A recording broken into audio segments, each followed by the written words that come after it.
Spina bifida is a birth defect that affects the spine of the individual. It could come in three forms, the most being so severe that the back may actually be open at birth and have to be closed with surgery.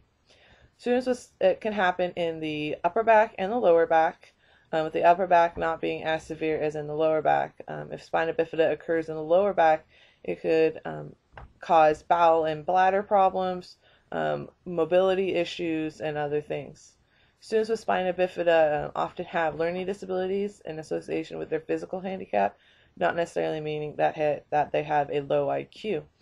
They could require guided notes or the notes from the teacher, or perhaps recording the teacher's lecture because of poor hand-eye coordination, which would affect their handwriting skills.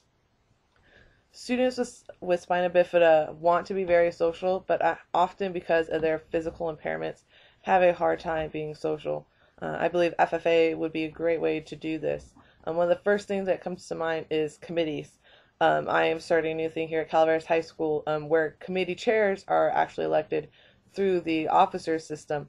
So our 3 new committee chairs, that would be a great place for a student with spina bifida to interact, is in those committees: fundraising, community service, and the farm committee. That would give them a chance to go interact with their peers, but also feel like they're contributing to the chapter. Due to their physical handicap, it would be difficult to travel with students with spina bifida, but definitely not impossible. It would take some arranging through hotels, making sure you have rooms on the bottom floor. I would also encourage a parent to join us, just because it's always safest to have their parent with us on any kind of trip. I don't believe it would inhibit them totally from doing career development events.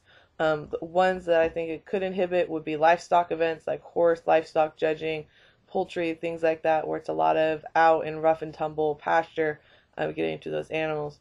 But definitely career development event, leadership events, public speaking, ex-temp, job interview, marketing, CDE, things like that. I definitely think a student with spina bifida could contribute to and benefit from that social interaction, as well as the monthly FFA meetings. I know I've said it in every video I made, but I don't think there's anything more important than encouraging every single student we have, special ed or not, to attend those monthly FFA meetings.